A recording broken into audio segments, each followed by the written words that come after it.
दोस्तों, रेल विकास निगम लिमिटेड की बात करें तो रेल विकास निगम लिमिटेड फिर से दौड़ने को तैयार हो चुका है।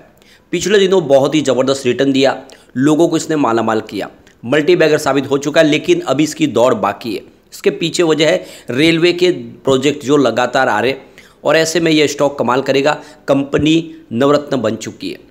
दूसरी तरफ अगर हम IRFC की बात करें तो यह भी स्टॉक फिर से आज दौड़ने को तैयार है और इसने काफ़ी अच्छी आज उड़ान भी लगाई है। अब आप समझ सकते हो कि रेलवे को फाइनेंस प्रोवाइड करती है कंपनी, बिजनेस काफ़ी अच्छा है। और जिस तरह से सरकार ने बालासोर जो हादसा हुआ उसके बाद में देखें तो अब रेलवे की सेफ्टी के लेकर बहुत सारे स्टेप उठाए जा रहे हैं, यानी आने वाले समय में बहुत सारा खर्च होगा रेलवे के ऊपर, सेफ्टी के ऊपर। तो उसको भी समझेंगे इस वीडियो के माध्यम से। और बहुत सारी ब्रेकिंग न्यूज है रेलवे को लेकर, उसको एक एक करके डिस्कस करेंगे और जानने की कोशिश करेंगे क्या ये दोनों रेलवे के शेयर आने वाले समय हमें मल्टीबैग रिटर्न दे सकते हैं। दूसरी तरफ संवर्धन मदरसन बहुत ही शानदार स्टॉक जिसने बहुत ही बेहतर रिजल्ट भी दिया और FIDI जम के खरीदारी भी कर रहे।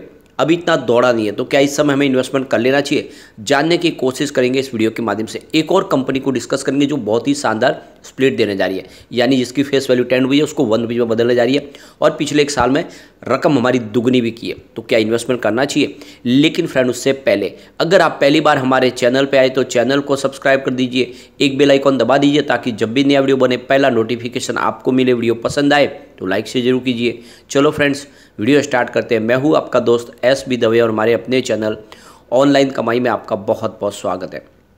सबसे पहले अगर हम IRFC की बात करें तो आज 33.85 पर क्लोजिंग थी, जहाँ पे 4.80% की शानदार तेजी देखने को मिली, यानी 5% की तेजी। इंट्राडे में 34 भी गया, यानी एक तरह से देखें तो दो बार जो ये 37 को टच करके नीचे आया, इस बार हो सकता है कि नई हाई बना दे।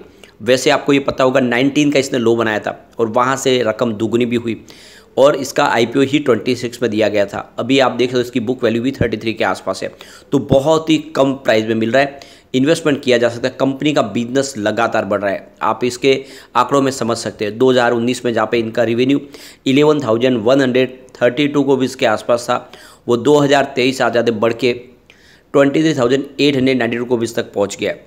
और आप ये समझ ही सकते हो कि रेवेन्यू दुगना से ज़्यादा बढ़ा है। प्रॉफिट की भी बात करें तो 2019 में जहाँ पे 2,255 को भी इसका इनको प्रॉफिट था, वो लगातार बढ़ते हुए 2023 में 6,337 को भी तक पहुँच गया है। और प्रॉफिट बहुत तेज़ी से बढ़ रहा है, हर साल आपको बढ़ता हुआ दिखाई देगा। कंपनी का नेटवर्थ भी वैसे ही बढ़ रहा है। 2019 में जहाँ पे 18,586 करोड़ रुपये का नेटवर्थ था, वो 2023 आ जाते 45,470 को भी तक पहुँच गया। ज़बरदस्त वृद्धि। और अब तो कंपनी ने अपनी कॉरपोरेट ऑफिस के लिए भी जगह बदल दी है। पहले होटल अशोका से बिजनेस रन करते थे, अब बिजनेस बढ़ गया है तो उन्होंने ऑफिस अलग कर ली है। इसके अलावा एम्प्लॉयज़ की नई भर्ती की जा रही है। ये सारी बातें साबित करेगी कि कंपनी कमाल करेगी। वैसे अभी बड़ी जो अपडेट निकल के आ रही है, पिछले कुछ सालों में सरकार ने रेलवे के सेफ्टी के ऊपर बहुत सारा खर्च किया है। करीब 1 ट्रिलियन रुपीज़ का खर्च हुआ 2017 से लेकर 2018 और 2021 से लेकर 2022 के बीच में, यानी रेलवे के सेफ्टी के लिए बहुत सारा एक्सपेंडिचर बढ़ाया जा रहा है। सरकार इसमें और कोशिश भी कर रही है। तो ये जो रिपोर्ट निकल के आ रही है कह रही है कि सरकार ने खर्च बहुत किया है। और ये जो सवाल उठ रहे बार बार, ये जो उड़ीसा में ट्रेन हादसा उसके बाद में क्या सरकार सेफ्टी के ऊपर खर्च नहीं कर रही है, तो इस रिपोर्ट में ये आप साफ समझ सकते हो कि सरकार ने खर्च बहुत किए, लेकिन कभी कभी मानवीय गलती की वजह से या फिर टेक्निकल मिस्टेक की वजह से भी घटनाएं हो जाती है, लेकिन सरकार इसके ऊपर ध्यान पूरा दे रही है। अब यहाँ पे एक बड़ी अपडेट और निकल के आ रही है, जैसे कि सरकार आने वाले समय में वंदे भारत ट्रेन लगातार बढ़ा रही है, तो फास्ट ट्रेन जो करीब 160 किलोमीटर पर हावर्स के हिसाब से दौड़ेगी, तो उसके लिए रेलवे ट्रैक भी वैसा ही होना चाहिए।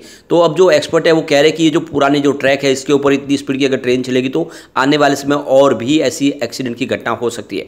तो इसके लिए रेलवे ट्रैक को अलग तरीके से सुरक्षित करना होगा। स्पेशली देखें तो उसमें कवच जैसी सुविधाएं लेस करनी होगी, जो कवच नई टेक्नोलॉजी जिसकी वजह से एक्सीडेंट को बहुत ज़्यादा रोका जा सकता है। तो आप समझ सकते हो सरकार इसके लिए कोशिश शुरू कर चुकी है। वैसे देखें तो अहमदाबाद मुंबई दिल्ली जो हाईवे है उसको कवच से लेस किया जा रहा है और आने वाले समय जितने ट्रैक है उनको बदलना होगा। इसमें खर्च आएगा ही आएगा, क्योंकि ये जो वंदे भारत के हिसाब से ट्रैक बनाने होंगे और उसके लिए देखें तो एक ट्रैक है जो फास्ट ट्रेन गुजरे उसको पूरा ट्रैक खाली मिलना चाहिए, जिससे आने वाले समय ऐसी फिर से घटना न हो। तो यहाँ पे देख दो कि इस फास्ट इन ट्रेन के लिए, यानी जैसे वंदे भारत जैसी ट्रेन के लिए जो 160 प्रति घंटा के हिसाब से रफ्तार से दौड़े, तो उनके लिए सिग्नल से लेके ट्रैक से लेके सब कुछ वहाँ पे बदलने होंगे और उनमें बहुत सारी नई टेक्नोलॉजी ऐड करनी होगी, जिससे आने वाले समय फिर से ऐसी कोई घटना न हो। तो यहाँ पे जो निकल के आ रही खबर की जो मुंबई दिल्ली और हावड़ा दिल्ली का जो ट्रैक है उस ट्रैक को पूरी तरह से कवच से लैस कर दिया गया है, यानी कवच टेक्नोलॉजी वहाँ पे लगा दी गई, जिससे आने वाले समय में अब जो है सुरक्षित सफ़र हो सकता है। तो इस टेक्नोलॉजी को आगे भी लगाना होगा और इसके लिए खर्च बहुत होने वाला है। ऐसे में IRFC का बिजनेस आपको बढ़ता हुआ बिल्कुल दिखाई देगा। तो यहाँ पे देखो मुंबई दिल्ली का जो रूट है उसके लिए करीब 10,000 करोड़ रुपये का खर्च आया, जिसमें 6,600 करोड़ का खर्च मुंबई से अहमदाबाद सेक्शन के लिए आया। तो आप समझ सकते हो कि सरकार को ये सारा खर्च करना होगा, तभी ये सारे जो ट्रैक है वो कवच से लैस हो पाएंगे। तो बहुत सारा इन्वेस्टमेंट अभी करना है पूरे हिंदुस्तान में। आप समझ सकते हो कि कितना निवेश होगा। ऐसे में जो IRFC जैसे फाइनेंस प्रोवाइड करने वाली कंपनी है उसका बिजनेस तेजी से बढ़ता हुआ दिखाई देगा। एक बड़ी गुड न्यूज और निकल के आ रही है, कोंकण रेलवे का मर्जर इंडियन रेलवे में होने जा रहा है। इससे बहुत सारा फायदा होगा, यानी आप देख सकते हो कि जो फैसले लिए जाएंगे इंडियन रेलवे की तरफ से वो अब कोंकण रेलवे पे लागू होंगे और ऐसे में सरकार की तरफ से जो फंड के लिए जो बहुत सारे एलोकेशन किया जाएगा उसका भी बेनिफिट मिलेगा।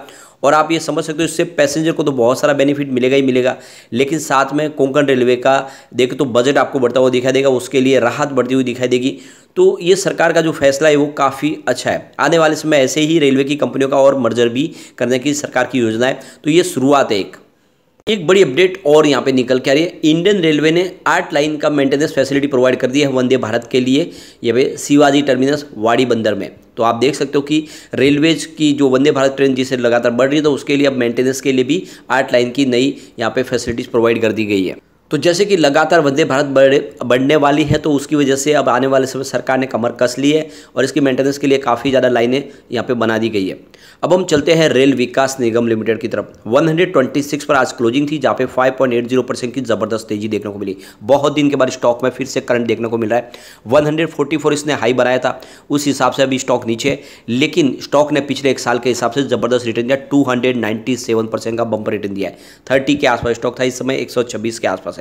जिसने भी निवेश किया होगा उस लेवल पे उसको बहुत ही ज़बरदस्त रिटर्न मिला और ये स्टॉक मालामाल कर चुका है। और इसके पीछे वजह इसका बिजनेस आप देख सकते हो। 2019 में जहाँ पे इनका रेवेन्यू 10,069 रुपीज़ के आसपास था, जो 2023 आते थे 20,282 रुपीज़ तक पहुंच गया है। लगभग दुगना हुआ है रेवेन्यू 4-5 साल में। प्रॉफिट भी उसी हिसाब से बढ़ रहा है। 2019 में जहाँ पे 688 रुपीज़ का प्रॉफिट था, वो 2023 में बढ़ के 1,420 रुपीज़ तक पहुंच गया है। दुगना से ज़्यादा प्रॉफिट बढ़ा है। बिजनेस लगातार बढ़ रहा है, नेटवर्क भी बढ़ रहा है। 2019 में जहाँ पे 4,396 रुपीज़ का नेटवर्क था, वो 2023 में बढ़ के 7,325 रुपीज़ तक पहुँच गया। ऐसे में जब बिजनेस बढ़ रहा है तो प्राइस बढ़नी है डेफिनेटली, और कमाल है क्योंकि इसकी ऑर्डर बुक बहुत मतलब 2027 तक कंपनी के पास काम की कोई कमी नहीं है। बड़े बड़े ब्रिज से लेके लाइन डबल करने का, इसके अलावा इलेक्ट्रिफिकेशन करने का सारे प्रोजेक्ट इनके पास है और इसे स्टॉक आने वाले समय आपको मालामाल कर सकता है। ये स्टॉक आने वाले समय निकट भविष्य में 1,000 को भी टच करने की काबिलियत रखता है। हम चलते हैं संवर्धन मदरसन इंटरनेशनल की तरफ, यानी मदरसन सुमी की तरफ। 80.85 पर क्लोजिंग थी, 0.56% की तेजी देखने को मिली। पिछले एक महीने में स्टॉक में 6% के अंदर शानदार तेजी देखिए। स्टॉक दौड़ता हुआ आपको दिखाई दे रहा है, लगातार बुलिश जोन में दिखाई दे रहा है। GM फाइनेंशियल सर्विस ने इसका 100 का टारगेट दिया है, उनके हिसाब से जल्दी आपको 3 डिजिट में स्टॉक जाता हुआ दिखाई देगा और काफ़ी शानदार इसका बिजनेस है। आप देख सकते हो रेवेन्यू मार्च 2022 में जहाँ पे 17,185 रुपीज़ के आसपास था, जो मार्च 2023 में 22,476 रुपये तक पहुँच गया। यानी पिछले एक साल में रेवेन्यू ज़बरदस्त तरीके से बढ़ा है। इसके अलावा अगर हम बात करें प्रॉफिट की, तो वो तो बहुत ही शानदार तरीके से बढ़ रहा है।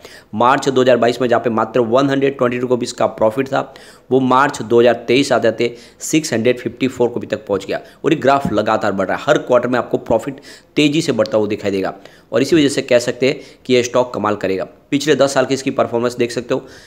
10 ईयर के हिसाब से इसका सेल्स 12% पॉजिटिव है, 5 ईयर के हिसाब से देखें तो 7% पॉजिटिव है, 3 ईयर के हिसाब से 9% पॉजिटिव, लेकिन इस TTM 24% पॉजिटिव है। यानी पिछले 10 साल में सबसे आपको शानदार सेल्स दिखाई देगा। प्रॉफिट ग्रोथ देख सकते हो, 10 ईयर के हिसाब से 13% पॉजिटिव है, 5 ईयर के हिसाब से -2% है, 3 ईयर के हिसाब से 10% पॉजिटिव, लेकिन इस TTM 72% पॉजिटिव है। यानी प्रॉफिट में भी ज़बरदस्त उछाल है और ये आखिरी इशारा करके ये स्टॉक आने वाले समय आपको मालामाल कर देगा। यहाँ पे प्रमोटर की होल्डिंग 64.77% है। आपको होल्डिंग थोड़ी सी कम होती हुई दिखा देगी। दिसंबर में ये 68.16% थी, लेकिन ये शेयर FIDI ने खरीद लिए। 8.24% की होल्डिंग थी दिसंबर, जो इस समय 10.87% हो गई है। DI की बात करें, उनकी 11.95% के आसपास होल्डिंग थी दिसंबर में, जो मार्च क्वार्टर में 14.74% हुई है। यानी जम के खरीदारी FIDI ने की है। जनरल पब्लिक के शेयर आपको कम होते हुए दिखाई देंगे। आप देख सकते हो 11.57% की होल्डिंग थी दिसंबर क्वार्टर में, जो इस समय देख सकते हो कि 9.55% पे आ गई है। तो जनरल पब्लिक ने अपने शेयर बेचे, लेकिन FIDI ने जम के खरीदारी की है और इसलिए आपको इस पर निवेश करना चाहिए। यह स्टॉक जल्द ही 3 डिजिट में जा सकता है। अब हम चलते हैं उस स्टॉक की तरफ जो आपको स्प्लिट देने जा रहा है। आयोन एक्सचेंज इंडिया लिमिटेड की 4190 की प्राइस है। 1.54% की शानदार तेजी देखने को मिली। पिछले एक साल में स्टॉक ने 121% का बम्पर रिटर्न दिया है। 1776 के आसपास स्टॉक था, इस समय 4200 के आसपास है। शानदार रिटर्न दे चुका है और अब कंपनी अपनी फेस वैल्यू को कम करने जा रही है। यानी 10 रुपये का जो फेस वैल्यू था उसको 1 रुपये में बदलने जा रही है। यानी 10 शेयर के बदले में 1 शेयर के बदले आपको 10 शेयर मिल जाएंगे और उसकी प्राइस वैसे ही नीचे भी आएगी। एक्स स्प्लिट डेट है इसकी 12/6/2023। उसके पहले अगर आपके डीमेट अकाउंट में शेयर आ जाते हैं तो आपको बिल्कुल इस स्प्लिट का फ़ायदा मिलेगा। तो स्टॉक अच्छा है, कंपनी का कारोबार अच्छा है, इसमें आप निवेश कर सकते हैं। लेकिन फ्रेंड, कोई भी इन्वेस्टमेंट करने से पहले अपने फाइनेंशियल एडवाइजर से बारे में ले ले या अपना खुद का रिसर्च करें, क्योंकि मैंने वीडियो आपके एजुकेशनल पर्पज़ के लिए ही बनाया। वीडियो पसंद आए तो लाइक से जरूर कीजिए और चैनल को सब्सक्राइब कर दीजिए। Thank you friend.